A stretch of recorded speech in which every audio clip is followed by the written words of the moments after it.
A week from tomorrow, the Presbytery of Shepherds and Lapsey will meet at Grace Presbyterian Church in Trustful. I hope to see you there.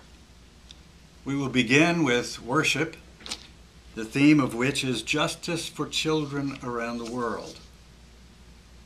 Then there will be a presentation by the Reverend Douglas Tilton, the General Assembly's regional liaison for Southern Africa, about the Confession of Belhar, which in the afternoon we will vote to approve or disapprove its inclusion in the Presbyterian Church USA Book of Confessions.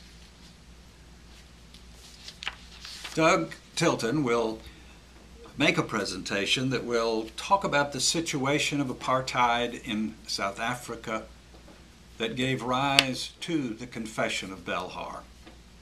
He will also speak to us about Belhar itself and what's included in it, and about the effect that it had in the various Presbyterian bodies that adopted it in South Africa.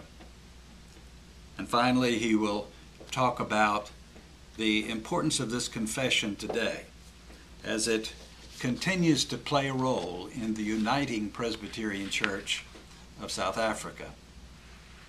There will be a time for questions of Reverend Tilton and a time then to discuss Belhar and whether or not it is suitable for inclusion in our Book of Confessions.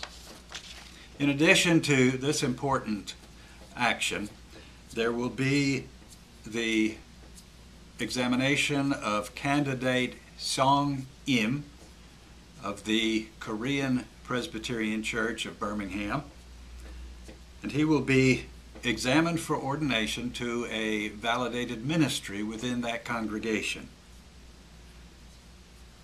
We will also be receiving by transfer the Reverend Lydia Casey from Foothills Presbytery, in addition to all of the regular activities and reports and recommendations that the Presbytery takes at each meeting.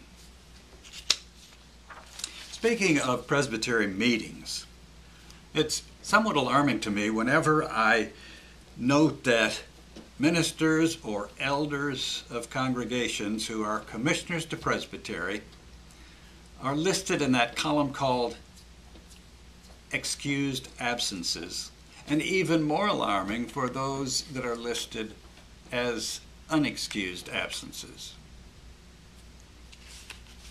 When I was a child, and when my children were children, when you attended school from K through 12, you almost needed a doctor's permission, a doctor's note, to be excused from classes. In some cases, a parent might be allowed to write a letter and request an excuse for the child in order to attend a family funeral, or perhaps even to do some kind of travel that would be educational in nature. But it wasn't like today, when all the parent has to do is write a note saying that Susie won't be in school today, period. No reason, no excuse. Members of civic clubs are allowed to be absent, not excused, not unexcused, but they have to make it up by going to another civic club's meeting. There are some groups that charge a fine if you miss a meeting. But Presbytery does none of those things. It simply records absences, some of which are called unexcused, in a section of the minutes that are seldom read by anyone except the clerks responsible for writing and preserving those minutes.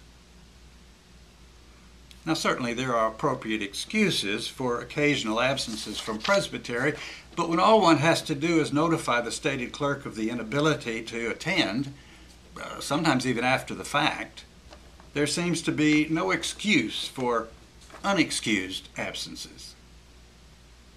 Of course, I can't really relate since I'm honorably retired and all my absences are automatically excused. Now, I will ask to be excused for this rant from Andy Rooney. But I hope to see you at Presbytery.